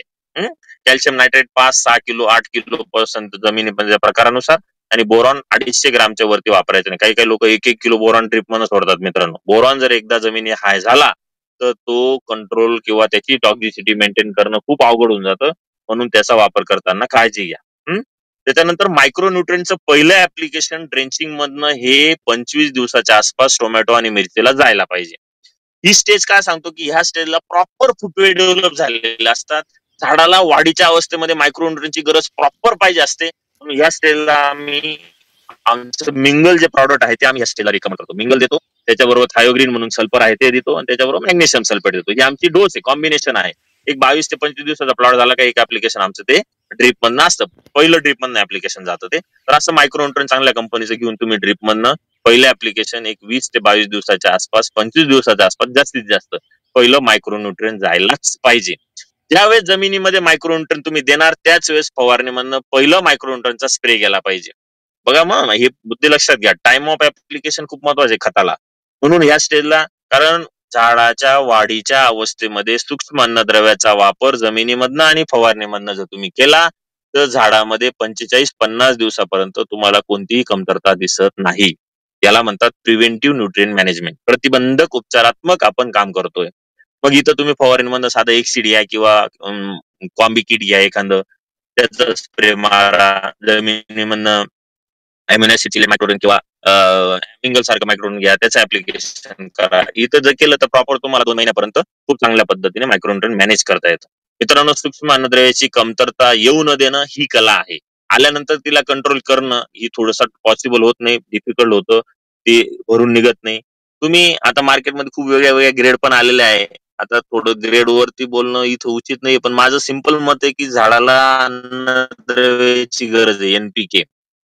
एनपीके आपण 2 ग्रेड मधून सुद्धा मॅनेज करू शकतो. सिंपल 1261 प्लस 0050 संपला विषय तुमचा. 1261 तुम्ही स्टेज नुसार कसं द्यायचं, 0050 वाढवायचं, कमी करायचं, झाडाच्या वयानुसार तुम्ही त्याचं मॅनेजमेंट प्रॉपर करू शकतात. 1261 0050 दिलं म्हणजे तुम्ही एनपीके बॅलन्स केला. दुय्यम अन्नद्रव्यामध्ये राहिला कॅल्शियम, मॅग्नेशियम, सल्फर. कॅल्शियम साठी तुम्ही कॅल्शियम नायट्रेट सोर्स वापरा, मॅग्नेशियम साठी मॅग्नेशियम सल्फेट सोर्स वापरा, सल्फर साठी तुमचं थायोग्रीन सल्फर वापरा. चाललं तुमचं सेकंडरी न्यूट्रिएंट. मायक्रोन्युट्रिएंट विषय राहिला. मी तुम्हाला बोललो मिंगल सारखं मायक्रोन्युट्रिएंट आहे किंवा कॉम्बी मायक्रोन्युट्रिएंट मार्केटमध्ये. त्याच्या ऍप्लिकेशन स्टेजनुसार पहिले 20-22 दिवसाला, दुसरं 45-50 दिवसाला, तिसरं 90-95 दिवसाला. 3 ऍप्लिकेशन जर तुमचे प्रॉपर झाले तर दुसरं मायक्रोन्युट्रिएंट जमिनीमध्ये सल्फेट बिल्पेट काहीच तुम्हाला वापरण्याची गरज नाही. असं सिंपल पद्धतीने NPK, secondary nutrient. Secondary nutrient मध्ये मॅग्नेशियमचा रोल खूप मोठा आहे. कारण पोटॅश रिच आपल्या सॉइल आहे. ज्या जमिनीमध्ये पोटॅश जास्त होतं तिथं मॅग्नेशियमचा प्रॉब्लेम येत असतो. म्हणून मॅग्नेशियमचा वापर प्रॉपर जमिनीमधनं ठेवा. मॅग्नेशियमचा वापर प्रॉपर फवारणीमधनं ठेवा. कारण फवारणीमधनं बरेच लोकांना असं वाटतं की 25 किलोच्या गोणीमधलं कोणतंच खत फवारणीला चालत नाही. असं काही नसतं. उलट तुम्ही 25 किलोच्या गोणीमधलं फुटलेलं जे गोण असते त्याच्यातलं खत तुम्ही फवारणीला वापरा. उलट तुम्हाला त्याचा फायदा म्हणजे कॉस्टिंग मध्ये फायदा जास्त दिसून येतो. ठीक आहे. तुम्ही मॅग्नेशियम सल्फेट 25 किलो गोणीमधलं फवारणीमध्ये वापरू शकतात, 52-34 वापरू शकतात, 1261 वापरू शकतात, कॅल्शियम नायट्रेट वापरू शकतात. सर्व लिक्विड खतं तुम्ही फवारणीमधनं वापरू शकतात. 2 ते 2.5 ग्राम प्रति लिटरचा डोस ठेवायचा लिक्विड खताचा. ओके. आणि मायक्रोन्युट्रिएंट वापरताना 1 ग्रामच्या वरती वापरायचं नाही. सिंपल डोस सांगून दिले तुम्हाला. सेकंडरी न्यूट्रिएंट आणि मेजर न्यूट्रिएंट म्हणजे हे 52-34, 12-0050 याचा वापर करताना 2 ते 2.5 ग्राम प्रति लिटर आणि मायक्रोन्युट्रिएंटचा वापर करताना 1 ग्राम प्रति लिटर अशा हिशोबाने त्याचा वापर करायचा. आता थोडस एक कॉम्बिनेशन आहे ज्याच्यावरती मी खूप खूप मनापासून बोलत असतो. खूप आवडतं कॉम्बिनेशन आहे ते म्हणजे कॅल्मिनो झिंकाबोर. टोमॅटो आणि मिरची पिकामध्ये ह्या कॉम्बिनेशनचा वापर मी प्रॉडक्ट रिकमेंड करत नाही, पण आज व्हायरसचा इश्यू खूप मोठा मार्केटमध्ये आहे आणि व्हायरसला कोणतंच औषध मार्केटमध्ये नाहीये सध्या. व्हायरसला येऊ न देण्यासाठी आपल्याला कॅल्शियम, मॅग्नेशियम आणि पोटॅश 3 अन्नद्रव्य आपल्याला प्रॉपर फवारणीमधनं मॅनेज करणं गरजेचं आहे आणि त्याच्याबरोबर थोडंसं झिंक आणि बोरॉन. मग याच्यासाठी आम्ही कॅल्मिनो, झिंकाबोर आणि पोटॅशियम शोनाइट, मॅग्नेशियम सल्फेट पेक्षा पोटॅशियम शोनाइट किंवा एक अल्टरनेट, एका स्प्रे मध्ये मॅग्नेशियम सल्फेट, दुसऱ्या स्प्रे मध्ये कॅल्मिनो झिंकाबरोबर पोटॅशियम शोनाइट, तिसऱ्या स्प्रे मध्ये कॅल्मिनो झिंकाबरोबर मॅग्नेशियम सल्फेट, असं प्रॉपर जर तुम्ही एक 15-15 दिवसाला एक स्प्रे फवारणीमधनं जर ठेवला तर तुम्हाला बरंचसं या प्लास्टिक व्हायरस असेल किंवा तिरंगा असेल याला प्रतिबंधक म्हणून झाडाची प्रतिकार क्षमता वाढवण्यासाठी हे कॉम्बिनेशन मदत करत असतं. त्याच्यावरती सुद्धा काम करू शकतात. मी ऑलरेडी बोललोय की कॅल्शियमचा वापर जमिनीमध्ये तुम्ही कॅल्शियम नायट्रेट स्वरूपात देताय, पण तो शेंड्यापर्यंत, फळापर्यंत पोहोचत नाही, बोरॉन पोहोचत नाही. म्हणून टोमॅटो पिकाला फुलं चालू झाले त्या स्टेज पासून पुढे दर 15 ते 20 दिवसाला कॅल्शियम, बोरॉन, झिंक युक्त फवारणीमधनं ऍप्लिकेशन होणं गरजेचं आहे. हे प्रत्येकाने समजून घ्या. भले तुम्ही 2 प्लॉट असतील तर 1 प्लॉटला त्या पद्धतीने न्यूट्रिएंट मॅनेजमेंट करा आणि 1 प्लॉटला तुमच्या पद्धतीने करा. तुम्हाला डिफरन्स जाणून येईल लगेच. कारण जमिनीमधनं दिलेला कॅल्शियम तुमच्या फळापर्यंत पोहोचण्यासाठी खूप त्रास होतो, म्हणून फवारणीमधनं त्याला थोडंसं मॅनेज करण्याचा प्रयत्न करा. ठीक आहे. डिसीज मॅनेजमेंट मध्ये मी जास्त बोलत नाही, कारण हा विषय वेगळा आहे. थोडंसं प्रिव्हेंटिव्ह मध्येच काम करा. प्रिव्हेंटिव्ह मध्ये साधे साधे फवारे ठेवा. जास्त करून सकाळी पान ओलं असताना कॉन्टॅक्ट फंगिसाइड मारण्याचा प्रयत्न करा. खूप भारी भारी मॉलिक्युल आहे मित्रांनो, M45, Z78, अँट्रॅकॉल, पुमानियल, अजून राहिलं कॅप्टन. इतके सुंदर मॉलिक्युल आहेत की खूप स्वस्त आहेत, खूप स्वस्त आहेत. अशा मॉलिक्युलचा वापर तुम्ही कॉन्टॅक्ट फंगिसाइड म्हणून, त्याच्याबरोबर संचार 40 असेल एक आंतरप्रवाही, असं कॉम्बिनेशन म्हणून तुम्ही जर प्लॉट मध्ये ठेवत राहिले तर तुम्हाला हे महागडे बुरशीनाशक मारण्याची सुद्धा प्लॉट मध्ये गरज पडत नाही. झोल ग्रुपचा वापर सुरुवातीला जास्त करू नका. स्ट्रॉबिलिंग ग्रुपचा तो वापर प्लॉट मध्ये जास्त अजिबात करू नका. आता सध्या फॅशन झाली, दुसरा तिसरा स्प्रे कॅब्रोटॉप, ॲमिस्टार, नेटिओ. अरे काय तुम्ही एवढं जर स्ट्रॉबिलिंग ग्रुप जर इनिशियल स्टेज मध्ये महिन्याच्या आतमध्ये जर तुम्ही मारायला लागले तर झाडामध्ये नंतर रोग आला तर तो कंट्रोल होणार नाही. म्हणून थोडंसं साधे साधे बुरशीनाशक आहेत आपल्याकडे. 22 आहे, एक्झॅकोनाझॉल आहे, ट्रायसायक्लाझोल आहे, स्पोर कवचचं कॉम्बिनेशन आहे, फॉलिक्युलर अँट्रॅकॉलचं कॉम्बिनेशन आहे. म्हणजे एक सिंपल मॉलिक्युल जर तुम्ही प्रॉपर ठेवले, पुरीसाठी थोडंसं काम करा. पुरी त्रास देऊ शकते, त्याला प्रिव्हेंटिव्ह मध्ये मॅनेज करा. असं जर प्रॉपर काम केलं तर तुम्हाला खूप चांगल्या पद्धतीने मदत होईल. मित्रांनो, वेळ भरपूर झाला, भरपूर तुमचा वेळ घेतला. 7:30 पासून ते 9 वाजेपर्यंत तुमच्याशी बोललो न थांबता. 1.5 तास बोललो, 1च तास बोललो तुम्ही, पण मग कसं आहे, ओघामध्ये सर्व गोष्टी सांगणं गरजेचं वाटतं. दुसरी गोष्ट, एक लास्ट महत्वाची गोष्ट सांगायची राहिली. ऐकताय ना मला सर्व?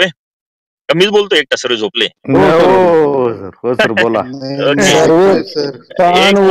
एक हायलाइट करायचं आहे मला इथं. आपण ऍग्रिसर्च कंपनी डॉक्टर रेड्डी म्हणून तुम्ही नाव ऐकले, व्हायरोलॉजिस्ट, त्यांना महाराष्ट्रामध्ये आपण आणतोय 24 तारखेला. त्यांच्याबरोबर विश्व हायटेक नर्सरीचे वीरेंद्र थोरात सर आहेत. ते माझे खूप जवळचे मित्र आहेत आणि खूप गाढा अभ्यास आहे त्यांचा भाजीपाल्यामध्ये. माझी इच्छा आहे की त्यांनी आमच्या कळवण तालुक्यामध्ये यावं, म्हणून त्यांना यांच्याबरोबर बोलवलंय. आणि तिसरा वक्ता मी असणार आहे. म्हणजे रेड्डी सर डिसीज आणि पेस्ट मॅनेजमेंट कव्हर करणार आहे, न्यूट्रिएंट मॅनेजमेंट मध्ये मी बोलणार आहे, आणि नर्सरी मॅनेजमेंट, व्हरायटी सिलेक्शन याच्यावरती थोरात सर बोलणार आहेत. तर फिजिकली आपली ही मीटिंग कळवण तालुक्यामध्ये 24 तारखेला, अजून प्लेस फिक्स झालेली नाहीये. प्लेस साधारणतः एक तर साईक लॉन्सला किंवा इथं पेट्रोल पंप आपण ओपन याच्यामध्ये करण्याचा प्रयत्न करणार आहे. तर ज्याला ज्याला शक्य आहे, ज्याला वाटतंय की यार, काही लोक मला तर वाटतंय की तुम्ही संगमनेरवरून गाडी करून आले तरी चालेल. आज तुम्ही एवढा, आज रेड्डी सर म्हणजे व्हायरस मॅनेजमेंट किंवा व्हायरस मध्ये सर्वात जास्त भारतामध्ये काम करणारा तो माणूस आहे, असं माझ्या अभ्यासानुसार मला वाटतं. जेव्हा आम्ही बँगलोरला गेलो होतो एका टोमॅटोच्या सेमिनारला, तेव्हा त्यांची माझी भेट झाली होती. तेव्हा माझी इच्छा झाली होती की या सरांना महाराष्ट्र म्हणण्यापेक्षा आपल्या भागामध्ये, नाशिक, नगर, या भागामध्ये जिथं टोमॅटोचा मेजर बेल्ट आहे तिथं आणावं. ती इच्छा माझी आता पूर्ण होते असं मी म्हणेल. मी ऍग्रिसर्चच्या माध्यमातून त्यांना आणतोय. खर्च पूर्ण ऍग्रिसर्च कंपनी करणार आहे. जेवणाची सोय सुद्धा होणार आहे, आणि लांबचे लोक येणार आहे, म्हणून आपण तो कार्यक्रम 5 वाजता चालू करणार आहे. म्हणजे 4चा टाइम देऊ, 4:30-5 ला तो कार्यक्रम चालू होईल, जेणेकरून आपला 8-8:30 पर्यंत कार्यक्रम संपला तर त्या लांबच्यांना जाण्यासाठी मदत होईल. कारण काय होतं, मिटिंग बऱ्याचशा 7-7:30चा टाइम देतो, 8ला चालू होतात, मग ते 10 पर्यंत चालतात, मग तिथं ती गडबड होते. हा एकदम प्रोफेशनल कार्यक्रम होणार आहे, कोणती फीज नाहीये, काही नाहीये. तर ज्याला शक्य असेल त्यांनी 24 तारखेला, तसं मी आपले पंडित काका पण इथं आहेत, बालाजी सर पण आहेत, मग त्यांना मी ती पत्रिका पाठवेल. त्यानुसार तुम्हाला सर्व ऍड्रेस वगैरे त्याच्यावरती दिला जाईल. पण त्यांनी, ज्यांना शक्य आहे त्यांनी, ज्यांना एक 20-25 किलोमीटर आहे, 30 किलोमीटर आहे, 40 किलोमीटर आहे, अशाने थोडंसं येण्याचा प्रयत्न करावा, अशी माझी कळकळीची विनंती राहील. माझी बडबड संपली असं मी म्हणेल. अरे बापरे, प्रश्न बी आले 2, 3, 4, 5. तर आपण आता प्रश्न उत्तर घेऊया थोडस, एक 5-7 मिनिटांमध्ये फास्ट मध्ये. प्रश्न असतील जे महत्वाचे आहेत, जे मी कव्हर करू शकलो नाही, ते प्रश्न तुम्ही मला विचारावे असं मी विनंती करतो. बाजी बोलू का? हा बापू, थोडक्यात बोला. सर्वात पहिली प्रश्न माझा असा आहे की आपल्या जळगाव जिल्ह्यामध्ये येऊ शकतो का? हा, टेम्परेचरचा इश्यू जळगाव जिल्ह्यामध्ये खूप मोठ्या प्रमाणात आहे. त्याच्यामुळे व्हरायटी सिलेक्शन हा महत्वाचा पॉईंट राहील. तुम्ही लावू शकता टोमॅटो, जळगाव जिल्ह्यामध्ये लावू शकतात, काही अडचण नाही. पण ज्या व्हरायटी हाय टेम्परेचरला सहन करतात अशा व्हरायटीचं आता इथून नाही सांगता येणार ती कोणती व्हरायटी चालेल. गेले 3-4 वर्षापासून तुमच्या भागामध्ये जी व्हरायटी चांगली परफॉर्म करते तिला तुम्ही जा. हाय टेम्परेचर मध्ये एक सर्वात महत्वाचं काम आहे ते म्हणजे ड्रीपचं डिस्चार्ज रेट तुमचा कसा आहे त्यानुसार तुमचं मॅनेजमेंट इरिगेशनचं असलं पाहिजे. तिसरी गोष्ट सर्वात महत्वाची जी आहे ती म्हणजे पेपरचा वापर. पांढरा पेपरच तुमच्या भागामध्ये वापरला गेला पाहिजे जमिनीमध्ये. आणि चौथी गोष्ट प्लांटेशन डिस्टन्स. साधारणतः खूप जास्त टेम्परेचर असेल तर खूप अंतर ठेवू नये असं माझं वैयक्तिक मत आहे. म्हणजे 1.5 बाय 4.5च्या आसपास तुम्ही लागवड तिथं करू शकतात. आणि चौथी गोष्ट तुमच्या प्लॉटच्या चारही बाजूला हिरवळ पाहिजे. म्हणजे तुम्ही मका, बाजरी, ज्वारी असं मिक्स करून जर तुम्ही केलं आणि मध्ये थोडस झेंडूचे, मक्याचे झाडं 2-2, 3-3 सरी आड करून जर लावले तर तिथं काय होतं, जर हिरवळपणा जर मेंटेन राहिला ना साईडने तर त्याचा जो उन्हाचा जो झोक आहे तो झोक त्या झाडाला त्रास देत नाही. तिथं त्याचं मॅनेजमेंट त्या पद्धतीने केलं तर तुम्ही जळगाव भागामध्ये असे खूप माझे मित्र आहेत की ते टोमॅटोचं उत्पन्न घेत आहेत. दुसरा प्रश्न तुमचा होता, विसरलो प्रश्न काय होता सर? बेसल डोस विषय होता ना? हा, मायक्रोन्यूट्रनचा हो वापर. हो हो हा, सुपर फॉस्फेटचा होता. हो हो तर सुपर फॉस्फेट विषयी एक सांगायचं विसरलो मी की ज्या जमिनीमध्ये 7.5 ते 8% वरती चुनखड आहे तिथं सुपर फॉस्फेट वापरणं टाळा. तिथं वापरू नका, कारण चुनखड जमीन म्हटली का कॅल्शियम असतो आणि सुपर फॉस्फेट म्हणजे कॅल्शियम सल्फेट जे जिप्सम आणि फॉस्फरिक ऍसिडची रिॲक्शन करून रॉक फॉस्फेटची रिॲक्शन करून ते सुपर फॉस्फेट बनवलं जातं. तर तिथं थोडस चुनखड जमिनीमध्ये टाळा. बाकी मग तुम्ही रेग्युलर जमिनीमध्ये सुपर फॉस्फेट सारखा बेस्ट सोर्स नाही. आणि चौथी गोष्ट मायक्रोन्यूट्रिएंट का सल्फर बोलले तुम्ही? सल्फर म्हणत होते मी. तर सल्फर तर बेसल डोस मध्ये जायलाच पाहिजे. सल्फर हे उत्कृष्ट एकमेव भूसुधारक आहे की ती कोणत्याच खताबरोबर भांडण करत नाही, प्रॉब्लेम देत नाही. मायक्रोन्यूट्रिएंट मध्ये सल्फेट बेस्ड मायक्रोन्यूट्रिएंट हे डीएपी बरोबर वापरणं किंवा फॉस्फरस युक्त खताबरोबर वापरणं योग्य नाही आहे. निवळीविषयी तुमच्याशी ऑलरेडी मी खूप चर्चा केली. निवळीवरती निवळीचा वापर माझ्या टेक्निकल भाषेमध्ये किंवा माझ्या डोक्यामध्ये ती गोष्ट बसत नाही. का बसत नाही त्याच्याविषयी मी तुमच्याशी बोललो की त्याच्यावरती 2 फॉर्म असतात, एक वॉटर सोल्युबल, एक citric acid soluble. Citric acid soluble म्हणजे सायट्रिक ऍसिड जिथं असेल तिथंच ते अन्नद्रव्य अवेलेबल होणार आहे. आणि सायट्रिक ऍसिड फक्त जमिनीमध्ये असतं. मग ते पाण्यामध्ये टाकून त्याला विरघळूच शकत नाही आपण, म्हणून ते वाया जातं. म्हणून त्याचा वापर करत असताना जमिनीमध्ये दाणेदार खताचा वापर हा दाणेदार स्वरूपात जायला पाहिजे. तो स्लो रिलीज म्हणून काम करतो. धन्यवाद डॉक्टर साहेब. डॉक्टर साहेब, आपण प्रश्न खरं तर परत एकदा सेशन करू. प्रश्न उत्तरे आहेत आणि अजूनही प्रश्न असणार आहेत, परंतु तुम्ही अतिशय बिझी शेड्यूल मधून वेळ दिला त्याबद्दल तुमचे धन्यवाद. एकच प्रश्न एक 2-3 वेळा चर्चेमध्ये आला, तो प्रश्न फक्त विचारतो. बोला ना, बोला ना. घेऊ ना प्रश्न आपण, 1-2 असतील महत्वाचे. बोला बोला. बेसल डोस टाकताना आणि शेणखत टाकताना बऱ्याच शेतकऱ्यांचं कन्फ्युजन आहे. बेसल डोस पूर्ण जमिनीत टाकला पाहिजे की बेडवर टाकला पाहिजे? आणि शेणखताचा पण तोच प्रश्न आहे. बेसल सारखा आपण पूर्ण शेतात की बेडवर टाकला पाहिजे? वा वा, चांगला प्रश्न आहे बरं का. आता याच्यामध्ये 2 गोष्टी आहेत. आपल्याकडे क्वांटिटी शेणखताची कशी आहे त्याच्यावरती डिपेंड आहे. समजा माझं एक मत असतं की जर तुम्हाला एकरी 8 ते 10 टन शेणखत जर टाकता आलं तर ते बेडमध्ये टाकण्यापेक्षा तुम्ही जर शेत तयार करण्याच्या वेळेस जुनी जी पद्धत होती आपली, पसरून घेणं आणि मग रोटर आपलं टिलर मारणं डबल टिबल आणि मग त्याचे बेड तयार करणं, या पद्धतीने टाकलं तर तुम्हाला त्याचा फायदा हा लॉंग टर्म साठी चांगला होतो. लॉंग टर्म साठी म्हणजे 2 पिकं 3 पिकं तुम्ही त्या पिकामधनं काढू शकतात. बाकी जर क्वांटिटी कमी असेल तुम्हाला, तुमच्याकडे 1च ट्रॉली किंवा 2च ट्रॉली शेणखत आहे तर त्याचा वापर तुम्ही बेडवर करावा असं माझं वैयक्तिक मत आहे. मग बेडवर करत असताना काय करायचं, बेड असा गव्हाणी सारखा तयार करायचा मोठा, त्याच्यामध्ये शेणखताचा वापर, चांगल्या कुजलेल्या शेणखताचा वापर पूर्ण टाकून द्यायचा. त्याच्यामध्ये तुमचा रासायनिक डोस वरती टाकून द्यायचा आणि नंतर तो बेड जो आहे तो रोटरने मिक्स करायचा, एकजीव करायचा थोडासा.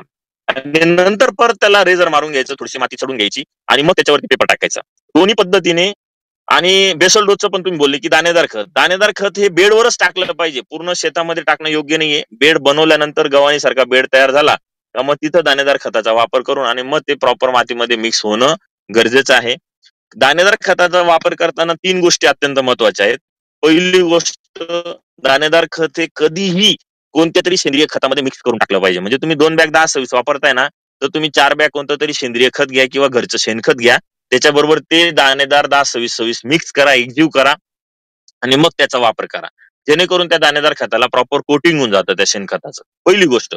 दुसरी गोष्ट, दाणेदार खत हे बेडवरती पसरून टाका. बरेच लोक काय करतात, लावून घेतात आणि नंतर मग 8-10 दिवसाने 25-30 दिवसाने त्या पेपरच्या तिथं जागा करतात, हात घुसवतात आणि तिथं तो डोस टाकण्याचा प्रयत्न करतात. तर हा डोस तुमचा पसरून जाणं गरजेचं आहे. आणि तिसरी गोष्ट, दाणेदार खत हे कधीही मातीआड होणं गरजेचं आहे. आता पेपर म्हटलं तर मातीआडच होणार आहे, पण ओपन प्लॉट जे असतात काहींचे इतर पिकांचे, तर तिथं तो वरतीच टाकला जातो, बुडाजवळ टाकला जातो, निम्मा तो हाताला आपल्या डोळ्याला दिसतो, निम्मा मातीबरोबर वाहून जातो. तर दाणेदार खत हे माती आडच झालं पाहिजे. म्हणजे या 3 गोष्टी जर तुम्ही दाणेदार खतामध्ये जर पाळल्या, सेंद्रिय खताचा वापर, पसरून टाकणे आणि माती आड करणे, आणि चौथं निवळी न करणे, अशा 4 गोष्टी जर मॅनेज केला तर तुम्ही खूप चांगल्या पद्धतीने रासायनिक खतामधनं आपलं मॅनेजमेंट करून घेऊ शकता. धन्यवाद सर. आपण प्रश्न उत्तराचं सेशन परत एकदा नंतर करूया तुमच्या वेळेनुसार. आज तुम्ही अतिशय गडबडीत असताना सुद्धा वेळ दिलात. तुमच्या पाठीमागं तुमचं शॉपचं उद्घाटन आहे. या सगळ्या गडबडीच्या वेळात तुम्ही वेळ दिला त्याबद्दल तुमचे मनपूर्वक आभार. या ठिकाणी धन्यवाद व्यक्त करतो आणि या ठिकाणी थांबतो. खरं तर तुम्ही 1 तास बोलाल असे अगोदर कबूल केलं होतं. 1 तासाचा 1.5 पावणे 2 तास कधी झाले कळले नाहीत. आणि याबाबत तुम्ही अतिशय मनपूर्वक आभार व्यक्त करतो. धन्यवाद. असेच नवनवीन व्हिडिओ आणि नवनवीन संकल्पना पाहण्यासाठी ही मैत्री विचारांची ग्रुप संचलित सरपंचाची शेतीवाडी या यूट्यूब चॅनलला सबस्क्राईब करा, लाईक करा आणि हा व्हिडिओ इतर मित्रांना शेअर करायला विसरू नका, जेणेकरून आपल्या सहकाऱ्यांचा, शेतकरी बांधवांचा फायदा होईल. मित्रांनो, धन्यवाद.